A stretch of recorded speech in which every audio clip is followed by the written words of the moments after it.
ओम शांति। आज 4 नवंबर 2024 के बाबा के अनमोल मधुर महावाक्य सुनेंगे।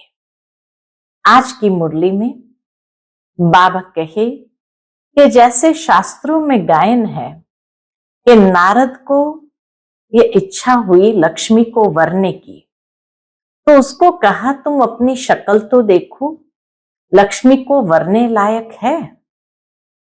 बाबा कहे ऐसे बाबा हर एक बच्चे से कहते हैं कि स्वयं अपने अंदर झांक कर देखो, कोई खामियां तो नहीं है। लक्ष्मी को वरने लायक बने हैं, अगर नहीं बने हैं तो कौन सी खामियां है। खामियों को निकालने की विधि बाबा ने बताई कि बच्चे सच्चाई से, ऑनेस्टी से बाबा को सुना दो। जब बाबा को सुना देंगे तो बाबा उन खामियों को निकालने की युक्ति बताएंगे। साथ ही बाबा कहे जब बच्चे ऑनेस्टी से अपने बीमारी सर्जन को सुना देते हैं तो बाबा उन्हें दृष्टि देते हैं, उन्हें करंट देते हैं। बाबा को तरस पड़ता है, अंदर में ये आता है कि बच्चों का ये भूत निकल जाए, और इसलिए बाबा विशेष उन्हें सकाश देते हैं। तो सुनते हैं आज के बाबा के अनमोल मधुर महावाक्य। ओम शांति। मीठे बच्चे, अपनी खामियां निकालनी है तो सच्चे दिल से बाप को सुनाओ। बाबा तुम्हें कमियों को निकालने की युक्ति बताएंगे। आज की मुरली से प्रश्न है, बाप की करंट किन बच्चों को मिलती है? उत्तर, जो बच्चे ईमानदारी से सर्जन को अपनी बीमारी सुना देते हैं। बाबा उन्हें दृष्टि देते हैं। बाबा को उन बच्चों पर बहुत तरस पड़ता है, अंदर में आता इस बच्चे का यह भूत निकल जाए। बाबा उन्हें करंट देता है। ओम शांति। बाप बच्चों से पूछते रहते हैं। हर एक बच्चे को अपने से पूछना है। क्या पूछना है? कि बाप से कुछ मिला, किस किस चीज में कमी है। हर एक को अपने अंदर झांकना है। जैसे नारद का मिसाल है, उनको कहा तुम अपनी शक्ल आईने में देखो, लक्ष्मी को वरने लायक है। तो बाप भी तुम बच्चों से पूछते हैं, क्या समझते हो, लक्ष्मी को वरने लायक बने हो? अगर नहीं तो क्या क्या खामियां हैं जिनको निकालने के लिए बच्चे पुरुषार्थ करते हैं? खामियों को निकालने का पुरुषार्थ करते व करते ही नहीं हो। बाबा पूछते हैं, खामियों को निकालने का पुरुषार्थ करते व करते ही नहीं है। कोई कोई तो पुरुषार्थ करते रहते हैं। नए नए बच्चों को ये समझाया जाता है, अपने अंदर में देखो, कोई खामी तो नहीं है, क्योंकि तुम सबको परफेक्ट बनना है, संपूर्ण बनना है। बाप आते ही है परफेक्ट बनाने के लिए, इसलिए एम ऑब्जेक्ट का चित्र भी सामने रखा है। हिस्ट्री हॉल में सामने चित्र रखा है। अभी अंदर से पूछो, हम इन जैसा परफेक्ट बने हैं? वह जिस्मानी विद्या पढ़ाने वाले टीचर आदि तो इस समय सब विकारी है। यह लक्ष्मी नारायण संपूर्ण निर्विकारियों का सैंपल है। आधा कल्प तुमने इन्हों की महिमा की है, तो अब अपने से पूछो, हमारे में क्या क्या खामियां हैं जिनको निकाल हम उन्नति करें। बाबा कहे ये देखो कि हमारे में क्या क्या खामी है जिनको निकाल हम अपनी उन्नति करें, और बाप को बतावे कि बाबा ये खामी है जो हमसे निकलती नहीं है, कोई उपाय बताओ। बीमारी सर्जन द्वारा ही छूट सकती है। कोई कोई नायब सर्जन भी होशियार होते हैं, डॉक्टर से कंपाउंडर सीखते हैं। होशियार डॉक्टर बन जाते हैं। तो ईमानदारी से अपनी जांच करो, मेरे में क्या क्या खामियां हैं जिस कारण मैं समझता हूं यह पद पा नहीं सकूंगा। बाप तो कहेंगे ना, तुम इन जैसा बन सकते हो। खामियां बताए तब बाबा राय दे। बाबा कहे खामियां बच्चे बताए तब तो बाबा राय दे। बीमारियां तो बहुत है, बहुतों में खामियां है। कोई में बहुत क्रोध है, लोभ है, उन्हें ज्ञान की धारणा नहीं हो सकती है जो कोई को धारणा करा सके। बाप रोज बहुत समझाते हैं, वास्तव में इतनी समझाने की जरूरत ही नहीं दिखती। बाबा को वास्तव में इतनी समझाने की जरूरत ही नहीं दिखती। मंत्र का अर्थ बाप समझा देते हैं। बाप तो एक ही है। बेहद के बाप को याद करना है और उनसे ये वर्षा पाकर हमको ऐसा बनना है। और स्कूलों में 5 विकारों को जीतने की तो बात ही नहीं होती। और सत्संग भी होते हैं, लेकिन वहां भी 5 विकारों को जीतने की तो बात ही नहीं होती। ये बात अभी ही होती है जो बाप आकर समझाते हैं। तुम्हारे में जो भूत है, जो दुख देते हैं, उनका वर्णन करेंगे तो उनको निकालने की बाप युक्ति बताएंगे। बाबा यह भूत हमको तंग करते हैं। कैसे बाबा को सुनाना होता है ये भी बाबा सिखाते कि बाबा यह भूत हमको तंग करते हैं। भूत निकालने वाले के आगे वर्णन किया जाता है ना, तुम्हारे में कोई वह भूत नहीं। तुम जानते हो ये 5 विकारों रूपी भूत जन्म जन्मांतर के हैं। वो भूत नहीं है, लेकिन बाबा कहे ये 5 विकारों रूपी भूत जन्म जन्मांतर के हैं। देखना चाहिए हमारे में क्या भूत है, उसको निकालने लिए फिर राय लेनी चाहिए। आंखें भी बहुत धोखा देने वाली है। एक एक बात बाबा स्पष्ट करते, क्रोध की, लोभ की अब आंखें, इसलिए बाप समझाते हैं अपने को आत्मा समझ, दूसरे को भी आत्मा समझने की प्रैक्टिस डालो। ये सबसे सरल और स्पष्ट विधि है कि आत्मा समझकर दूसरों को भी आत्म रूप में देखने की प्रैक्टिस डालो। इस युक्ति से तुम्हारी ये बीमारी निकल जाएगी। हम सब आत्माएं तो आत्मा भाई भाई ठहरे, शरीर तो है नहीं। यह भी जानते हो हम आत्माएं सब वापस जाने वाली है। तो अपने को देखना है कि हम सर्वगुण संपन्न बने हैं, नहीं तो हमारे में क्या अवगुण है। तो बाप भी उस आत्मा को बैठ देखते हैं, इनमें यह खामी है तो उनको करंट देंगे, इस बच्चे का यह विघ्न निकल जाए। अगर सर्जन से ही छिपाते रहेंगे तो कर ही क्या सकते। तुम अपने अवगुण बताते रहेंगे तो बाप ही राय देंगे। बाबा के तुम अपने अवगुण बताते रहेंगे तो बाप भी राय देंगे।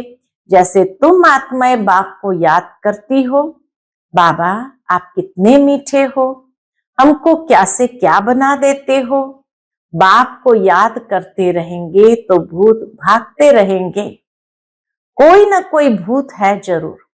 बाप सर्जन को बताओ, बाबा हमको इनकी युक्ति बताओ, नहीं तो बहुत घाटा पड़ जाएगा। सुनाने से बाप को भी तरस पड़ेगा। ये माया के भूत इनको तंग करते हैं। भूतों को भगाने वाला तो एक ही बात है, युक्ति से भगाते हैं।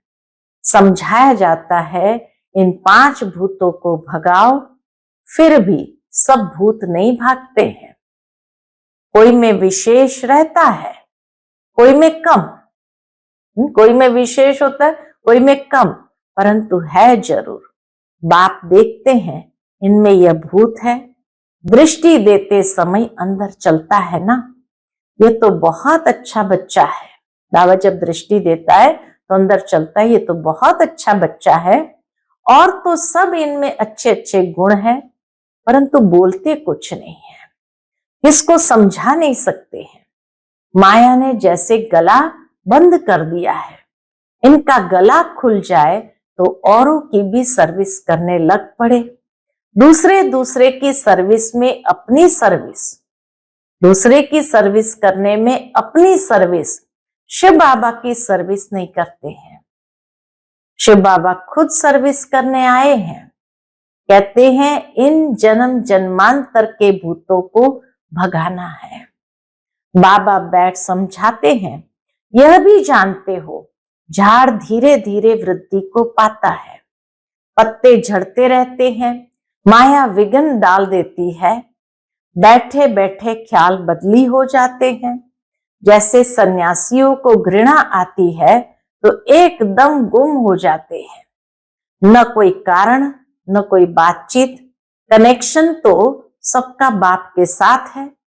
बच्चे तो नंबरवार है, वह भी बाप को सच बताए तो वह खामियां निकल सकती है। आज बाबा की पूरी मुरली खामियों को निकालने के लिए कुछ भी पुरुषार्थ करो तो बाबा को सच बताए तो वह खामियां निकल सकती है और ऊंच पद पा सकते हैं। बाप जानते हैं कई न बतलाने के कारण अपने को बहुत घाटा डालते हैं। कितना भी समझाओ परंतु वह काम करने लग पड़ते हैं। माया पकड़ लेती है, माया रूपी अजगर है, सबको पेट में डाल बैठी है, दुबन में गले तक फंस पड़े हैं। बाप कितना समझाते हैं, और कोई बात नहीं, सिर्फ बोलो दो बाप है। एक लौकिक बाप तो सदैव मिलता ही है, हर एक को लौकिक बाप तो सदैव मिलता ही है, सतयुग में भी मिलता है तो कलयुग में भी मिलता है। ऐसे नहीं कि सतयुग में फिर पारलौकिक बाप मिलता है। पारलौकिक बाप तो एक ही बार आते हैं, पारलौकिक बाप आकर नर्क को स्वर्ग बनाते हैं। उनकी भक्ति मार्ग में कितनी पूजा करते हैं, याद करते हैं। शिव के मंदिर तो बहुत है, बच्चे कहते हैं सर्विस नहीं है। कई बच्चे बाबा को कहते बाबा सर्विस नहीं है। अरे शिव के मंदिर तो जहां तहां है, शिव के मंदिर तो जहां तहां है, वहां जाकर तुम पूछ सकते हो। इनको क्यों पूछते हो, ये शरीरधारी तो है नहीं, ये है कौन? कहेंगे परमात्मा। इन बिगर और कोई को कहेंगे नहीं। परमात्मा शिव के बिना और किसी को कहेंगे नहीं। तो बोलो ये परमात्मा बाप है ना। उनको खुदा भी कहते हैं, अल्लाह भी कहते हैं, अक्सर करके परम पिता परमात्मा कहा जाता है। उनसे क्या मिलने का है ये कुछ पता है? भारत में शिव का नाम तो बहुत लेते हैं, शिव जयंती त्योहार भी मनाते हैं। कोई को भी समझाना बहुत सहज है। बाप भिन्न भिन्न प्रकार से समझाते तो बहुत रहते हैं। तुम किसके पास भी जा सकते हो, परंतु बहुत ठंडाई से नम्रता से बात करनी है। तुम्हारा नाम तो भारत में बहुत फैला हुआ है, थोड़ी भी बात करेंगे तो झट समझ जाएंगे। ये बीके हैं, गांव आदि तरफ तो बहुत इनोसेंट है, तो मंदिर में जाकर सर्विस करना बहुत सहज है। आओ तो हम तुमको शिव बाबा की जीवन कहानी सुनावे। तुम शिव की पूजा करते हो, उनसे क्या मांगते हो, हम तो आपको इनकी पूरी जीवन कहानी बता सकते हैं। दूसरे दिन फिर लक्ष्मी नारायण के मंदिर में जाओ, तुम्हारे अंदर में खुशी रहती है। बच्चे चाहते हैं गांवों में सर्विस करें, सबकी अपनी अपनी समझ है ना। बाप कहते हैं पहले पहले जाओ शिव बाबा के मंदिर में, फिर लक्ष्मी नारायण के मंदिर में जाकर पूछो इन्हों को ये वर्षा कैसे मिला हुआ है। आओ तो हम आपको इन देवी देवताओं के 84 जन्मों की कहानी सुनाए। गांव वालों को भी जगाना है। तुम जाकर प्यार से समझाएंगे, तुम आत्मा हो, आत्मा ही बात करती है, यह शरीर तो खत्म हो जाने वाला है। अब हम आत्माओं को पावन बन बाप के पास जाना है। बाप कहते हैं मुझे याद करो, तो सुनने से ही उनको कशिश होगी। जितना तुम देही अभिमानी होंगे उतना तुम्हारे में कशिश आएगी। अभी इतना इस देह आदि से, पुरानी दुनिया से पूरा वैराग्य नहीं आया है। यह तो जानते हो ये पुराना चोला छोड़ना है। इनमें क्या ममत्व रखना है? शरीर होते शरीर में कोई ममत्व नहीं होना चाहिए। अंदर में यही तात रहे। अब हम आत्माएं पावन बनकर अपने घर जाएं। बाबा कहे अब हम आत्माएं पावन बनकर अपने घर जाएं। फिर यह भी दिल होती है, ऐसे बाबा को कैसे छोड़े? ऐसा बाबा तो फिर कभी मिलेगा नहीं। कितना प्यारा बाबा, ऐसा तो मिलेगा नहीं। तो ऐसे ऐसे ख्याल करने से बाप भी याद आएगा, घर भी याद आएगा। अब हम घर जाते हैं, 84 जन्म पूरे हुए। बल दिन में अपना धंधा आदि करो। गृहस्थ व्यवहार में तो रहना ही है। उसमें रहते हुए भी तुम बुद्धि में यह रखो कि यह तो सब कुछ खत्म हो जाना है। अभी हमको वापस अपने घर जाना है। बाप ने कहा है गृहस्थ व्यवहार में भी जरूर रहना है, नहीं तो कहां जाएंगे। धंधा आदि करो, बुद्धि में ये याद रहे यह तो सब कुछ विनाश होने का है। पहले हम घर जाएंगे, फिर सुख धाम में आएंगे। पहले हम घर जाएंगे, फिर सुख धाम में आएंगे। जो भी टाइम मिले अपने से बातें करनी चाहिए। कैसे विचार सागर मंथन करना है सो बाबा सिखाते हैं। बहुत टाइम है, 8 घंटा धंधा आदि करो, 8 घंटा धंधा आदि करो, 8 घंटा आराम भी करो। बाकी 8 घंटा ये बाप से रूरिहान कर, फिर जाकर रूहानी सर्विस करनी है।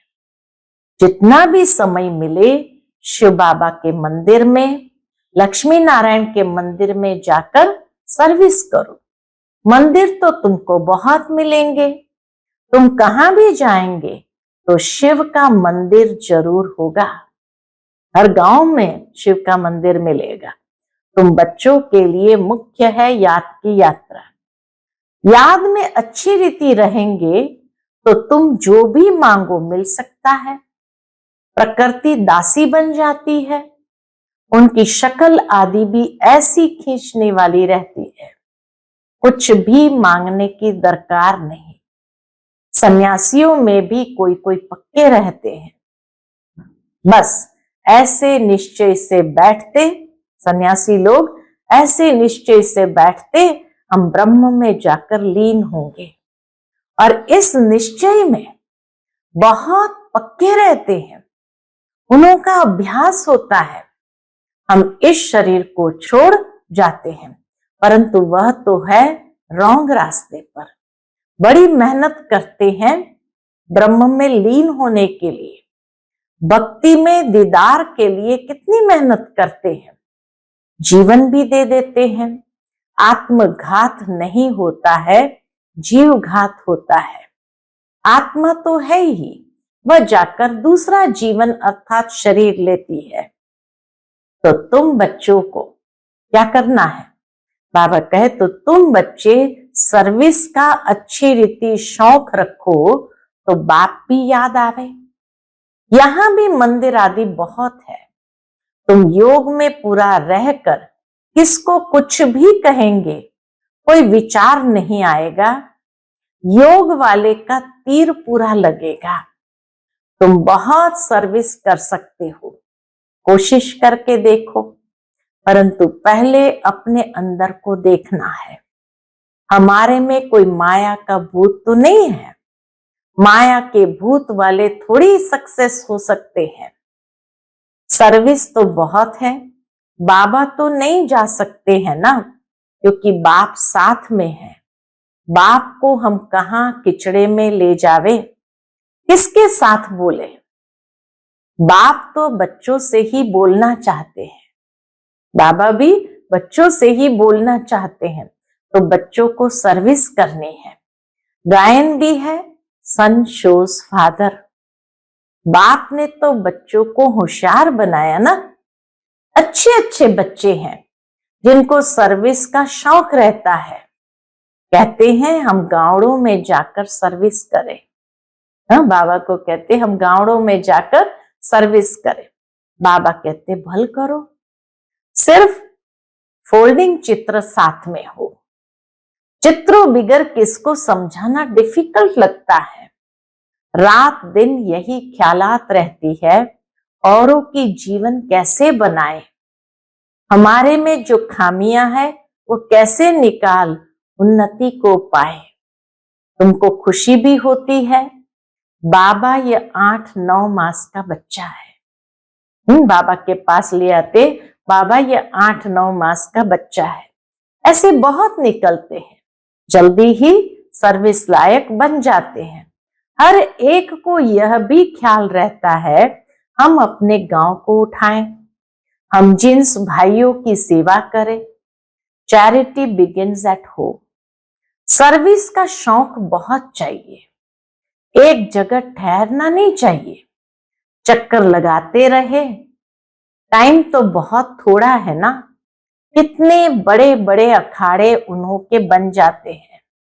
ऐसी आत्मा आकर प्रवेश करती है जो कुछ न कुछ शिक्षा बैठ देती है तो नाम हो जाता है। यह तो बेहद का बाप बैठ शिक्षा देते हैं। कल्प पहले मिसल, यह रूहानी कल्प वृक्ष बढ़ेगा। बाबा कहे ये रूहानी कल्प वृक्ष बढ़ेगा। निराकारी झाड़ से नंबरवार आत्माएं आती है। शिव बाबा की बड़ी लंबी माला व झाड़ बना हुआ है। इन सब बातों को याद करने से भी बाप ही याद आएगा, उन्नति जल्दी होगी। इसलिए बाबा कहे कुछ भी करके अपनी उन्नति का ख्याल जरूर करना है। अच्छा, मीठे मीठे सिकिलते बच्चों प्रति माता पिता बाप दादा का याद प्यार और गुड मॉर्निंग। रूहानी बाप की रूहानी बच्चों को नमस्ते। हम सब रूहानी बच्चों की रूहानी माता पिता बाप दादा को याद प्यार, गुड मॉर्निंग और नमस्ते नमस्ते। शुक्रिया बाबा, शुक्रिया। आज की मुरली से धारणा के लिए मुख्य सार है। पहली पॉइंट, कम से कम 8 घंटा बाप से रूरिहान कर बड़ी ठंडाई व नम्रता से रूहानी सर्विस करनी है। सर्विस में सक्सेस होने के लिए अंदर में कोई भी माया का भूत न हो। दूसरी पॉइंट, अपने आप से बातें करनी है कि यह जो कुछ हम देखते हैं ये सब विनाश होना है। हम अपने घर जाएंगे, फिर सुख धाम में आएंगे। आज का बाप दादा का मधुर वरदान हम बच्चों के प्रति है। अटल निश्चय द्वारा सहज विजय का अनुभव करने वाले सदा हर्षित निश्चिंत भव। अटल निश्चय द्वारा सहज विजय का अनुभव करने वाले सदा हर्षित निश्चिंत भव। निश्चय की निशानी है सहज विजय, लेकिन निश्चय सब बातों में चाहिए। सिर्फ बाप में निश्चय नहीं, अपने आप में, ब्राह्मण परिवार में और ड्रामा के हर दृश्य में संपूर्ण निश्चय हो। थोड़ी सी बात में निश्चय टलने वाला न हो। सदा यह स्मृति रहे कि विजय की भावी टल नहीं सकती। ऐसे निश्चय बुद्धि बच्चे क्या हुआ, क्यों हुआ, इन सब प्रश्नों से भी पार सदा निश्चिंत, सदा हर्षित रहते हैं। आज का स्लोगन है, समय को नष्ट करने के बजाय फौरन निर्णय कर फैसला करो। समय को नष्ट करने के बजाय फौरन निर्णय कर फैसला करो। अच्छा, ओम शांति।